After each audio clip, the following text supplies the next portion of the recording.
The box was never meant to be found. It sat behind a false wooden panel in a Graceland storage room, buried beneath decades of dust, forgotten keys, and the weight of a legend that had already hardened into myth. Lisa Marie Presley discovered it years after Elvis was gone, long after the world had decided it already knew everything about her father: the music, the scandals, the loneliness, the pills. The end. History, as it stood, felt sealed. But when the panel cracked loose and the small metal box slid forward, Lisa Marie felt something colder than nostalgia and heavier than grief settle into her chest. This wasn't memorabilia. This wasn't fan mail. This was private. Instinctively, she knew that whatever lived inside that box had survived for one reason only: Elvis never wanted anyone else to see it. Inside were letters, dozens of them, handwritten, folded carefully, some yellowed with age, others pressed flat as if they'd been reread countless times. They weren't addressed to fans or record executives. They weren't contracts or notes to band members. They were confessions, and the handwriting was unmistakable. Elvis Aaron Presley, stripped of stage lights, stripped of confidence, stripped of armor. The first letter Lisa Marie opened didn't begin with a name. It began with an apology. "I don't know how to say this out loud, so I'm writing it instead." The words hit her harder than any headline ever had. Elvis, the man whose voice filled stadiums, whose presence commanded silence, had been unable to speak these thoughts aloud. Lisa Marie sat on the floor, the box between her knees, her hands shaking as she turned the pages. Each letter felt like a conversation she was never supposed to overhear, a voice she'd never truly known. Growing up, Elvis had been both everything and unreachable, a father who loved fiercely but lived behind guarded doors, a presence that filled rooms and yet somehow felt distant, distracted, already slipping away even when he was alive. As a child, Lisa Marie sensed it but couldn't name it. As an adult, reading these letters, she finally understood why. They weren't written to her, not directly, but every word explained the silences, the disappearances, the sadness she saw flicker across his face when he thought no one was watching. One letter described nights Elvis spent alone, sitting awake while Graceland slept, replaying old memories like songs stuck on repeat. He wrote about the pressure of being needed by millions while feeling unseen by the people closest to him. He wrote about mistakes he couldn't undo, choices that felt irreversible, and a fear that time was running out faster than anyone realized.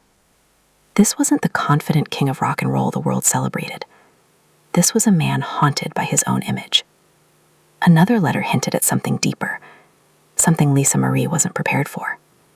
Elvis mentioned a person, not by full name, just initials, always the same ones. He wrote about conversations that had to stay secret, moments stolen in quiet places, a connection that existed outside the public eye. "If they knew," one line read, "it would ruin more than just me." Lisa Marie stopped reading for a long moment.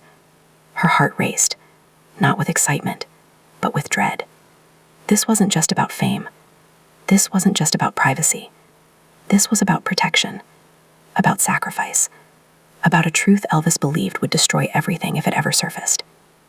As she continued, the pattern became clearer. These letters spanned years. Early ones carried hope, belief that things could still change. Later ones grew heavier, darker, filled with resignation. Elvis wrote about being trapped between who he was and who the world demanded he remain. He wrote about love that couldn't exist in daylight, about promises he couldn't keep without shattering his carefully constructed reality. Lisa Marie felt an ache behind her eyes. All her life, she'd lived under the shadow of a legend. Every interview, every documentary, every article tried to define Elvis in neat categories: icon, addict, genius, tragedy. None of them mentioned this. None of them captured the quiet desperation bleeding through these pages. One letter ended abruptly, as if he'd stopped mid-thought. The ink faded near the bottom, smeared slightly. She wondered if his hands had been shaking. She wondered if he'd cried while writing it. And then came the realization that changed everything for her. These letters weren't forgotten. They were hidden deliberately. Elvis had gone to great lengths to make sure they stayed buried, which meant he'd lived with these truths alone, carrying them to his grave, rather than risk hurting the people he loved, or destroying the image that fed and trapped him at the same time. Lisa Marie closed the box slowly. Her reflection stared back at her from the metal lid, older now, marked by her own losses, her own grief. In that moment, she wasn't reading history. She was meeting her father for the first time.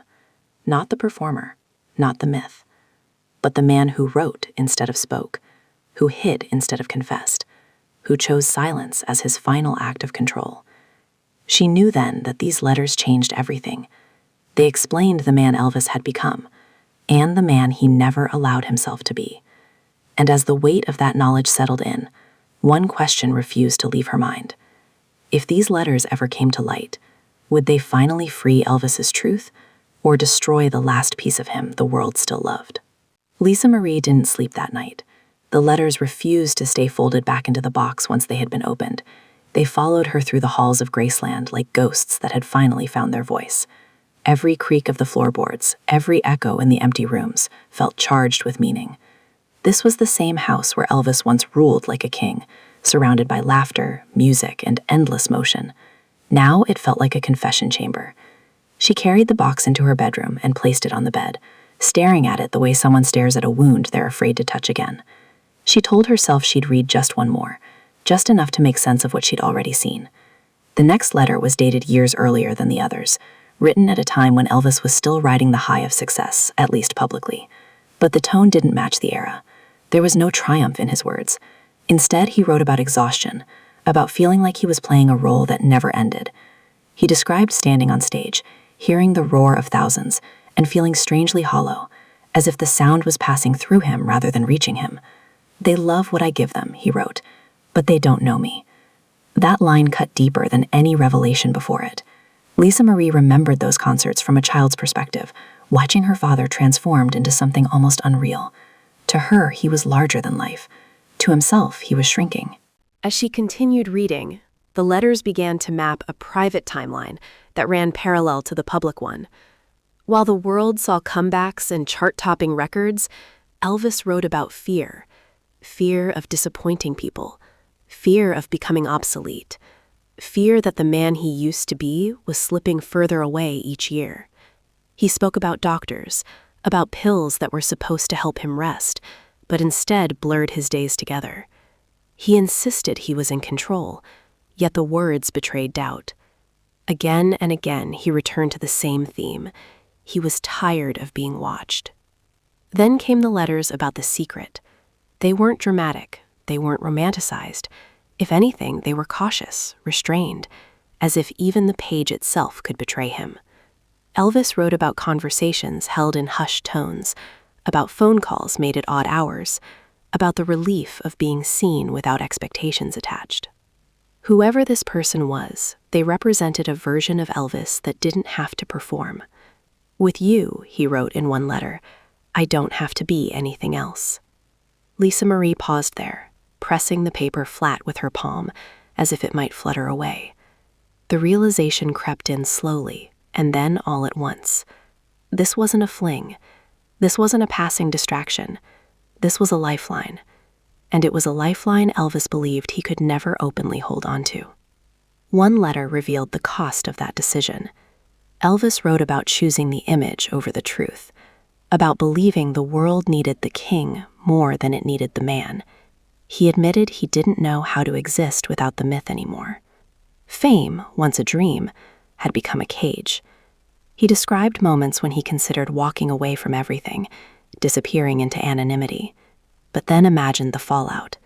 Careers destroyed, families hurt, fans betrayed.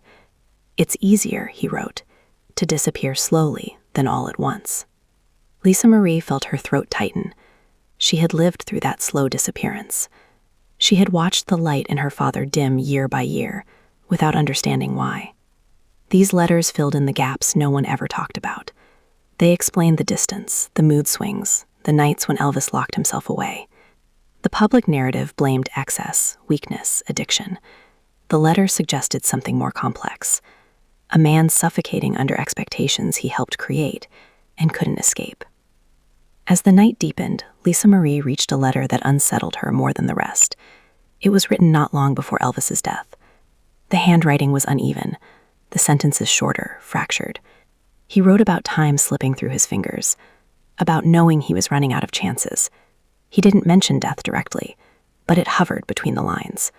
He spoke about regret, not for fame, not for success, but for silence, for all the things he never said because he was afraid of what would happen if he did. He wondered if protecting everyone else had cost him his own life. Lisa Marie folded that letter carefully, her hands trembling. The room felt too small, too quiet. In that moment, the legend of Elvis Presley collapsed entirely. What remained was a man who loved deeply, feared deeply, and chose sacrifice over truth. A man who believed his pain was the price of keeping others safe. And now that pain had been passed on to her. By morning, Lisa Marie understood something terrifying. These letters weren't just a record of the past. They were a responsibility. Keeping them hidden meant preserving the myth her father had died protecting. Revealing them meant rewriting history and exposing wounds that had never healed. The world didn't just idolize Elvis, it depended on him staying frozen in a certain shape. These letters threatened to shatter that image forever. As dawn crept through the windows of Graceland, Lisa Marie placed the letters back into the box, but the weight of them remained.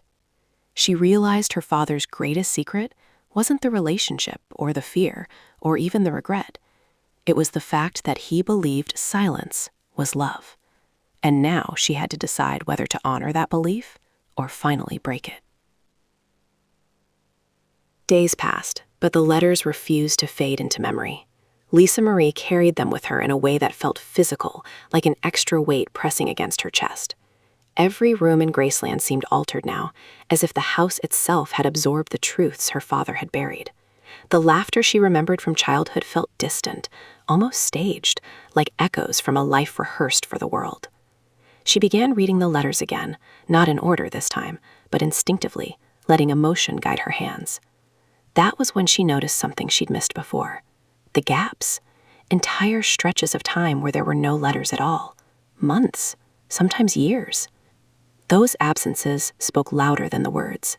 They lined up with moments the public remembered vividly: tour announcements, comeback specials, highly publicized appearances. The more Elvis seemed present to the world, the more absent he became on paper. It was as if the man who wrote these letters could only exist when the king disappeared. One letter from that silent period finally explained why. Elvis wrote about being warned, not threatened outright, but strongly advised. He mentioned conversations with people who spoke in careful language about image and stability, about how certain truths would be misunderstood, twisted, turned into weapons.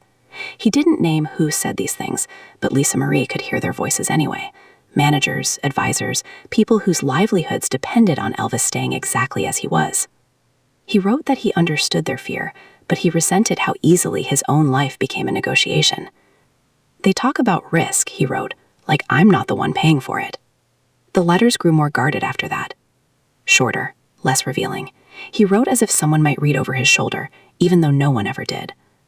That constant self-censorship bled into every line. Lisa Marie realized this was the moment her father fully retreated inward. The man who once poured his heart onto paper had learned to edit himself, even in private. And yet, the secret connection never vanished. It simply went underground. Elvis wrote about seeing this person only in fragments of time, unexpected meetings, brief escapes that felt both dangerous and necessary. He described the paradox of freedom that lasted only hours, followed by weeks of isolation. I feel alive, he wrote in one letter, and then I remember why I can't stay that way. Lisa Marie felt anger rise where grief had once lived, not just at the system surrounding Elvis, but at the cruel logic of it all. The world that worshipped him had no space for his truth. It demanded perfection, consistency, a version of masculinity and power that left no room for vulnerability. Even love had rules.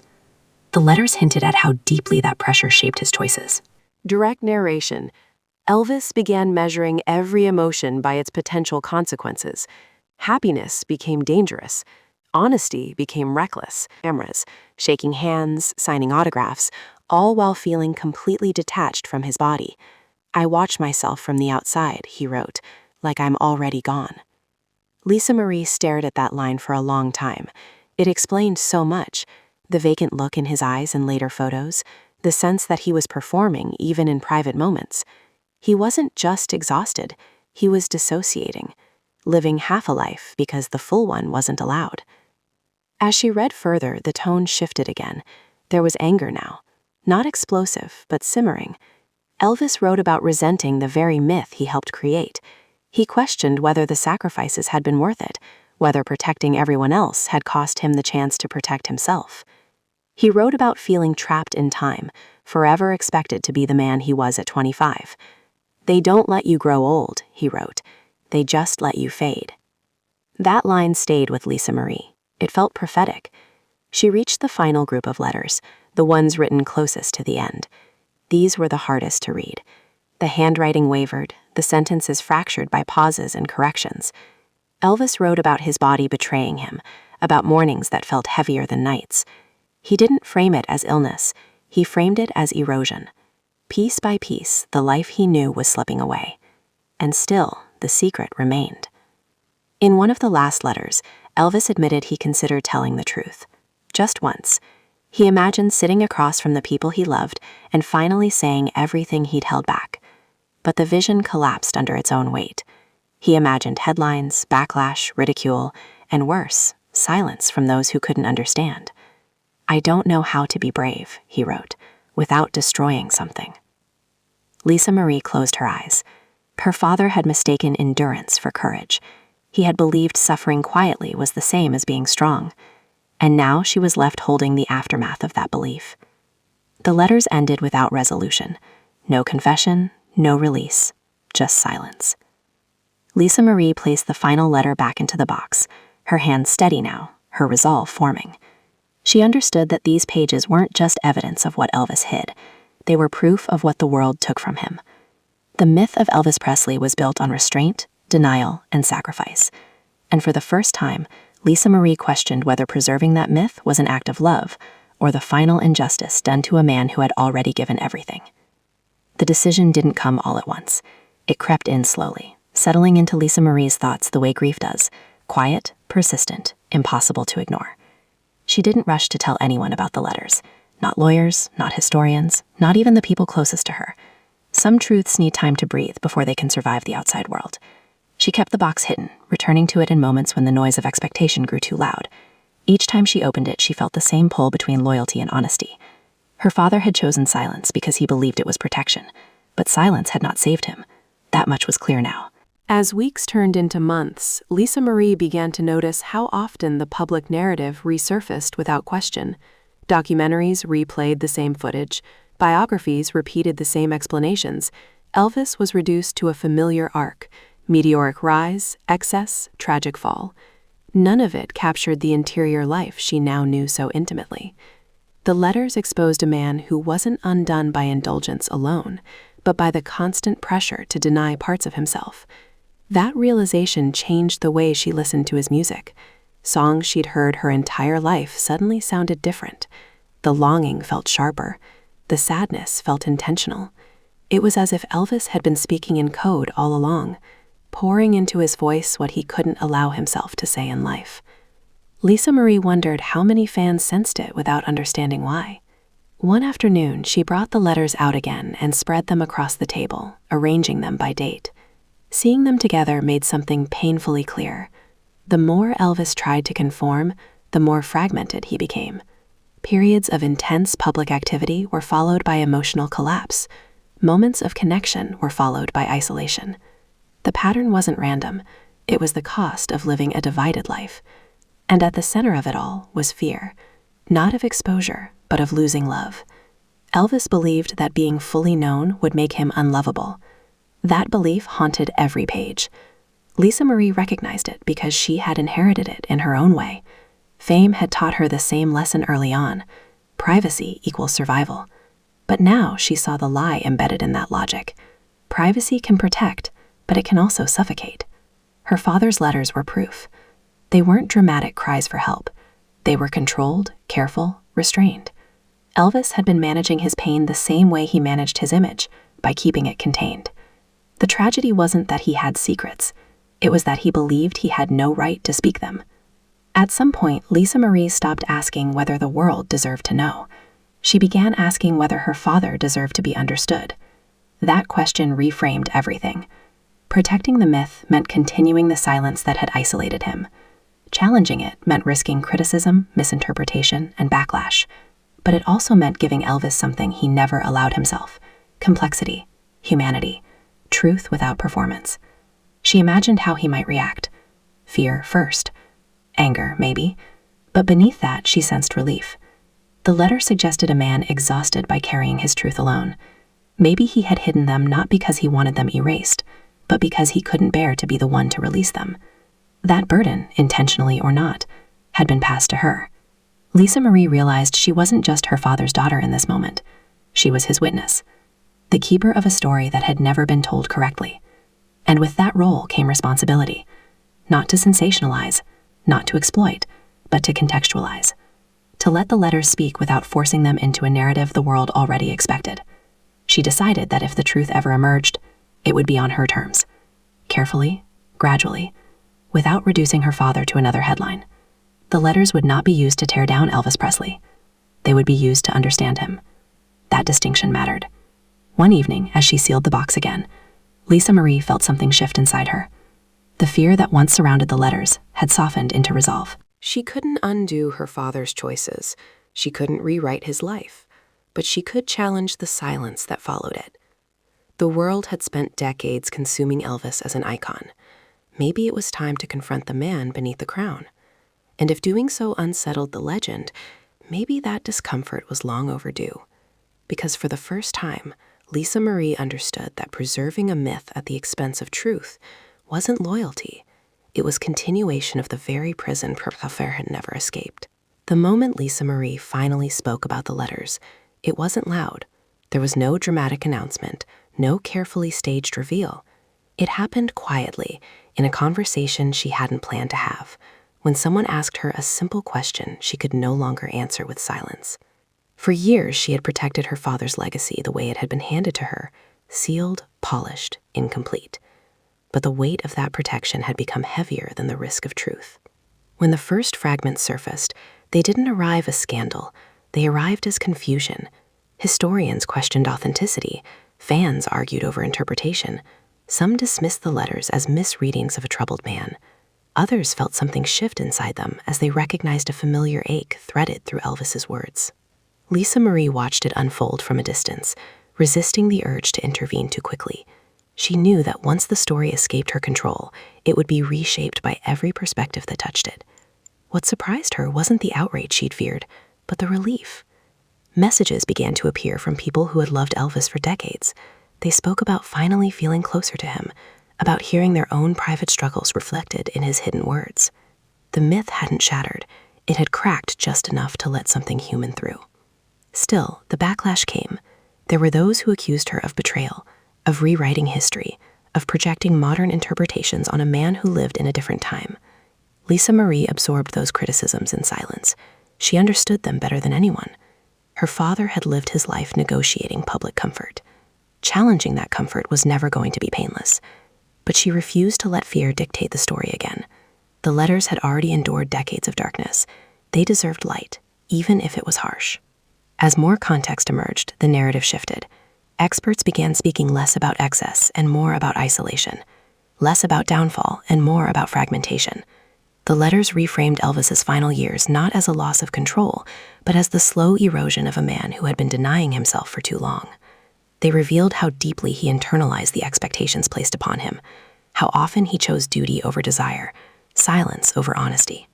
For Lisa Marie, the most difficult part wasn't public reaction. It was personal reckoning. The letters forced her to confront how much of her own life had been shaped by the same patterns. She had learned early to compartmentalize, to protect others by withholding parts of herself.